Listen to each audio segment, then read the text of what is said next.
Walo na po ang nasawi sa malawakang baha at pagguho sa Davao de Oro. At dahil din sa masamang panahon, ang Agusan del Sur isinalarin sa state of calamity.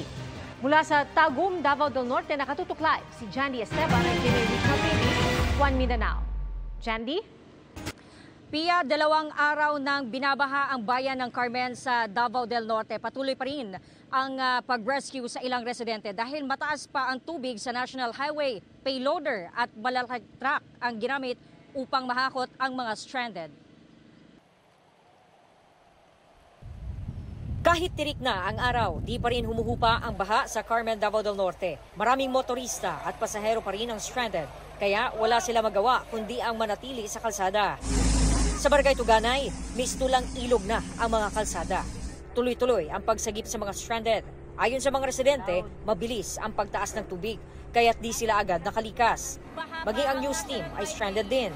Tanging mga malalaking sasakyan lamang ang makadaan sa National Highway ng lungsod. Kailangan pa na sumakay ng mga malalaking truck at yung mga heavy equipment na pwedeng makadaan dito sa National Highway ng Carmen, Davao del Norte. Itong mga kasabay natin ngayon dito ay galing pa ng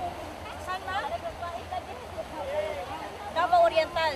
Galing pa ng Davao Oriental si nanay, 2 araw na stranded. Kaya minabuti niya na sumakay na lang dito para makapunta na siya ng Davao City. Maraming sasakyan ang iniwan na lang sa gitna ng baha.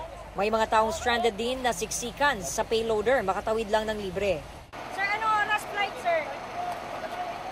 Ha? Gabi yung sa oras? Alas 10. Hindi may kusog. Oh, yun nga. Kaya naman. Sa aerial shot, kitang-kita ang lawak na baha.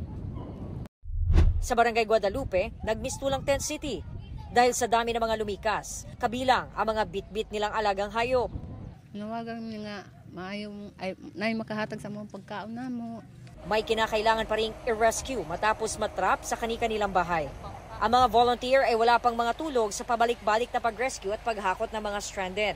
Marami ring mga negosyante ang sinamantala ang pagkakataong makapagbenta gaya ng mga pagkain at tubig. Mga bata.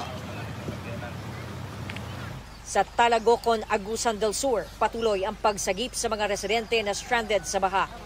Ang ilang bahay, halos bubong na lang ang kita. Isinailalim na sa state of calamity ang buong lalawigan ng Agusan del Sur.